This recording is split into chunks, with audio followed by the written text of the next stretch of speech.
மாதம் 5ஆம் தேதி, அதாவது 2026ஆம் ஆண்டு ஆகஸ்ட் மாதம் 5ஆம் நாள் புதன்கிழமை அன்று காலை 10 மணிக்கு சென்னை 9 தலைமைச் செயலகத்தில் உள்ள சட்டமன்ற பேரவை மண்டபத்தில் கூட உள்ளது.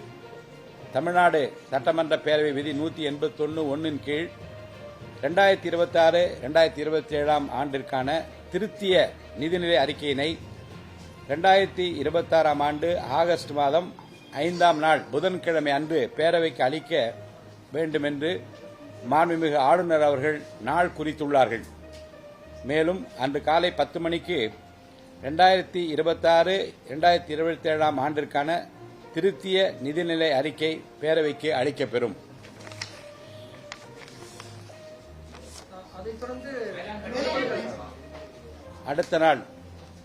அதற்கு அடுத்த நாள் வேளாண்மை பட்ஜெட் தாக்கல் செய்யப்படும்.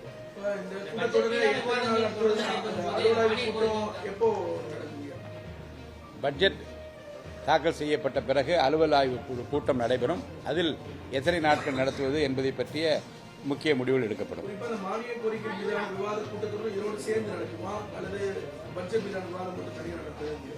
சேர்ந்து நடக்கும்.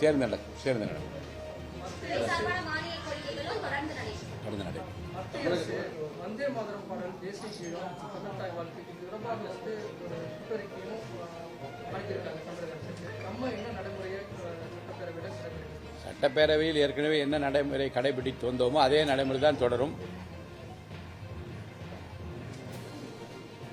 தமிழக வெற்றிக்கழக அரசு அமைந்து முதல் பட்ஜெட் தாக்கல் செய்யறாங்க. நீங்க சபாநாயகர் சொல்றீங்க, அது எப்படி இருக்கு அனுபவம்? இல்ல, பொதுமக்கள் வாக்களித்த வாக்காளர் பெருமக்களும் வாக்களிக்காதவர்களும் கூட இன்றைக்கு வியந்து போற்றி பாராட்டுகிற அளவில் இந்த நிதிநிலை அறிக்கை இருக்கும் என்று நான் நம்புகின்றேன்.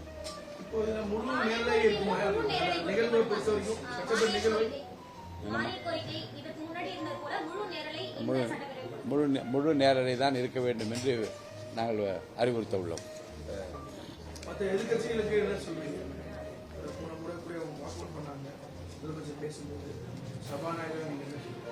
பொதுவாக தேர்ந்தெடுக்கப்பட்டிருக்கிற அனைத்து சட்டமன்ற உறுப்பினரும் முழு விவாதத்திலும் கலந்து கொண்டு தங்கள் கருத்துக்களை சொல்வதற்கு எவ்வளவு உரிமை இருக்கிறதோ அதே போன்று மாற்று கருத்துக்கள் சொல்லப்படுகிற போது அமைதியாக இருந்து அதை கேட்டு விவாதித்து பதில் சொல்ல வேண்டிய கடமை ஆளுங்கட்சிக்கு இருக்கிறது, எதிர்க்கட்சிக்கும் இருக்கிறது.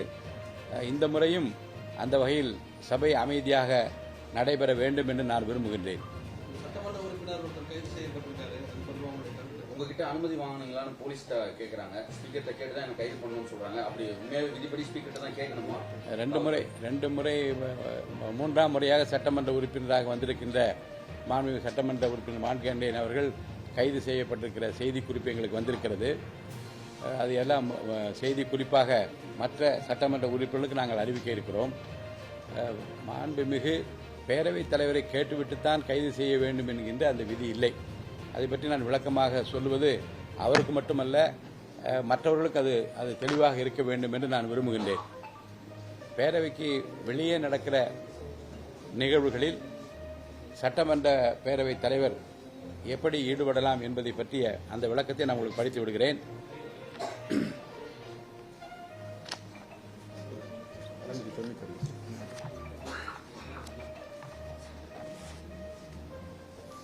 பேரவையின் அமைப்பு எல்லைக்குள் நீதிமன்ற கட்டளைகளை உறுப்பினர்களுக்கு சேர்ப்பித்தலும் கைது செய்தலும் 291வது விதி. அது என்ன சொல்வது என்றால், பேரவைத் தலைவரின் முன் அனுமதியின்றி எவரையும் பேரவையின் அமைப்பு எல்லைக்குள் கைது செய்யக்கூடாது. அதேபோன்று உரிமையியல் அல்லது குற்றவியல் நீதிமன்றத்தின் கட்டளையோ அல்லது அறிவிப்பையோ பேரவைத் தலைவரின் முன் அனுமதியின்றி பேரவையின் அமைப்பு எல்லைக்குள் சேர்ப்பித்தல் கூடாது. இதுதான் விதி எண் 291, 292. இப்போ இந்த விதியில் அமைப்பு எல்லை என்னன்னு அப்போ கேட்கணும். மாண்பு உறுப்பினர்களுக்கு அது தெரியணும், எல்லா உறுப்பினர்களுக்கும் தெரியணும், அது பொதுமக்களுக்கு தெரிய வேண்டிய ரொம்ப கடமை என்று நான் கருதுகின்றேன். பேரவையின் அமைப்பு எல்லை என்பது சட்டமன்ற பேரவை உறுப்பினர்களை பொறுத்தவரை பேரவை மண்டபம், அதன் புறக்கூடங்கள், அதனை சார்ந்த அலுவலகங்கள், அமைச்சர் அல்லது அறைகள், நூலகம், சிற்றுண்டி சாலை, தலைமைச் செயலகத்தில் உள்ள சட்டமன்ற குழுக்கள் கூடும் அறை, அண்ணா சாலை அரசினர் தோட்டத்தில் உள்ள உறுப்பினர் குடியிருப்பு வளாகத்தில் உள்ள குழுக்கள் கூடும் அறை, நூலகம், மற்றும் பேரவைத் தலைவரால் அவ்வப்போது குறிப்பிடப்படும் இடங்கள் அல்லது கட்டடங்கள், இக்கட்டடங்களை சார்ந்த தாழ்வாரங்கள், படிக்கட்டுகள், பேரவை மண்டபத்திலிருந்து மேலே குறிப்பிடப்பட்டுள்ள இடங்களுக்கு செல்வதற்கான பாதைகள் அனைத்தும் பொருந்தும். தனிப்பட்ட இடங்கள்ல வச்சு கைது செய்யறப்ப அது உங்கள்கிட்ட கேட்கணும்னு அவசியம்.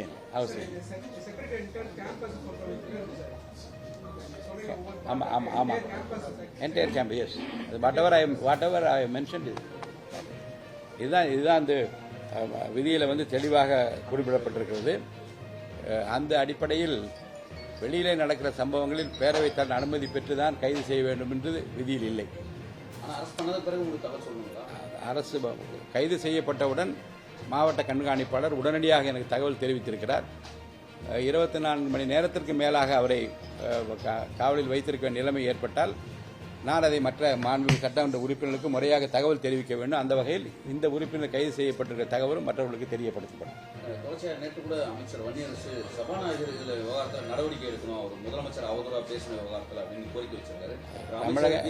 முக்கிய பிரமுகர், நீங்க எப்படி பாக்குறீங்க? இந்த பிரச்சனையில் மாண்புமிகு சட்டமன்ற உறுப்பினர் பேசிய அந்த பேச்சுக்கள் தமிழக மக்களிடையே மிகப்பெரிய வருத்தத்தையும் கோபத்தையும் ஒரு கொந்தளிப்பையும் ஏற்படுத்திய நிலைமைத்தான் ஊடகங்கள் மூலமாக நான் தெரிந்து கொள்ள முடிகிறது. அது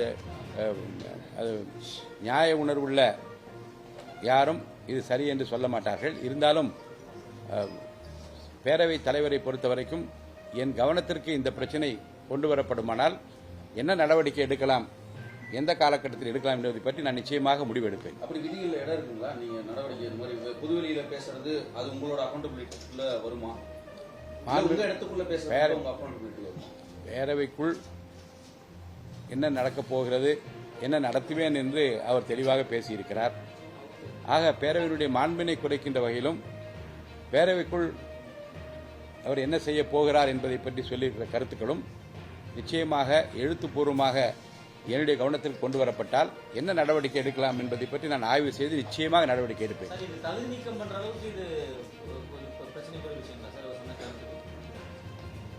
என்ன நடவடிக்கை என்பதை பற்றிய முடிவு நான் சொல்ல இயலாது. என்னிடம் அது பற்றி புகார் வர வேண்டும். என்னிடம் புகார் எழுத்துப்பூர்வமாக சமர்ப்பிக்கப்பட்டால் அதை முறையாக சட்ட விதிகளுக்கு உட்பட்டு, சபை விதிகளுக்கு உட்பட்டு ஆய்வு செய்து நிச்சயமாக நடவடிக்கை எடுப்பேன். அந்த புகார் பொதுமக்கள் தான் கொடுக்கணுமா, ஒரு எம்எல்ஏ கொடுக்கணுமா, அமைச்சர் தான் கொடுக்கணுமா, யார் கொடுத்தா ஏற்றுக்கணும்? இதனால் பாதிக்கப்பட்டிருக்கிற மாண்புமிகு சட்டமன்ற உறுப்பினர் யாரேனும் கொடுத்தாலும் கூட நடவடிக்கை எடுக்கலாம்.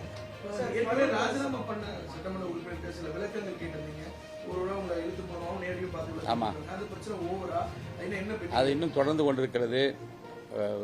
எழுத்துப்பூர்வமாக 4 உறுப்பினரிடமிருந்து பதில் பெறப்பட்டு அது மனு அளித்திருக்கிற, புகார் அளித்திருக்கிற மாண்புமிகு சட்டமன்ற உறுப்பினர் எடப்பாடி பழனிசாமி அவர்களுக்கு அனுப்பப்பட்டிருக்கிறது. அவரிடமிருந்து பதில் கடிதம் எதிர்பார்த்துக் கொண்டிருக்கிறோம்.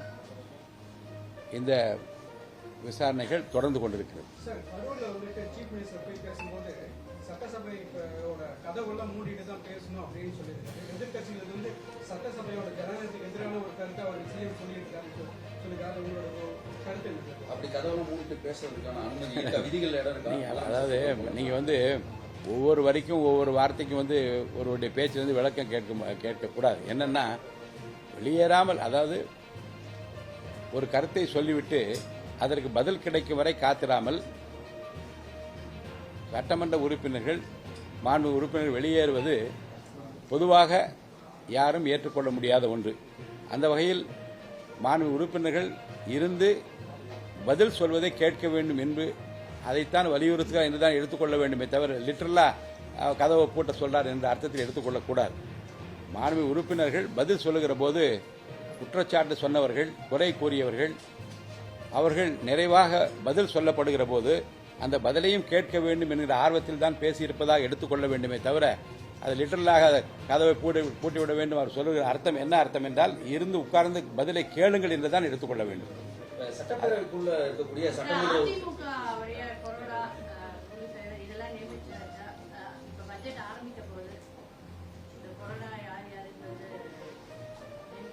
முறையான அறிவிப்பு பேரவை கூடுகிற போது வெளியிடப்படும். இந்த சட்டமன்றத்துக்குள்ள இருக்கக்கூடிய சட்டமன்ற உறுப்பினர்கள் இந்த செய்திகள் காட்டுவது இதெல்லாம் விதிகளுக்கு முரணானதுன்னு பல முறை பேரவையிலே சொல்லியிருக்கேனே. அந்த மாதிரி முதலமைச்சர் கிட்ட அனுமதி கேட்டு செய்கை செய்யறது வந்து தவறு அப்படின்னு சொல்லப்படுது. அது அதில் எந்த தவறும் இல்லை. அது விதிகளுக்கு உட்பட்டு தான் அது நடந்திருக்கு. இதே மாதிரி எதிர்க்கட்சி சட்டமன்ற உறுப்பினர்களும் உங்ககிட்ட அனுமதி கேட்டு அவங்களும் இந்த மாதிரி செய்கை செய்ய கேட்டாங்கன்னா அனுமதிக்க முடியும். அது என்ன செய்கை செய்ய போகிறார் என்பது எனக்கு தெரிந்திருந்தால் அனுமதி அளிப்பதா அளிக்கக்கூடாது என்று நான் முடிவெடுப்பேன். முதலமைச்சர் முன்னாடி உங்ககிட்ட சொல்லியிருந்தாருங்க ஐயா அது மாதிரி பண்ண போறாங்க. அவருக்கு கை அசைவை பார்த்து நான் என்ன செய்ய போகிறேன் என்பதை நான் புரிந்து கொண்டு அதுக்கு நான் அனுமதி அளித்தேன்.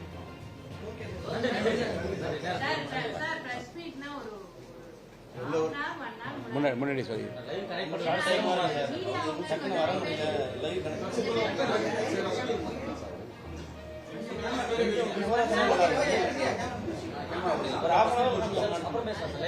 ஒரு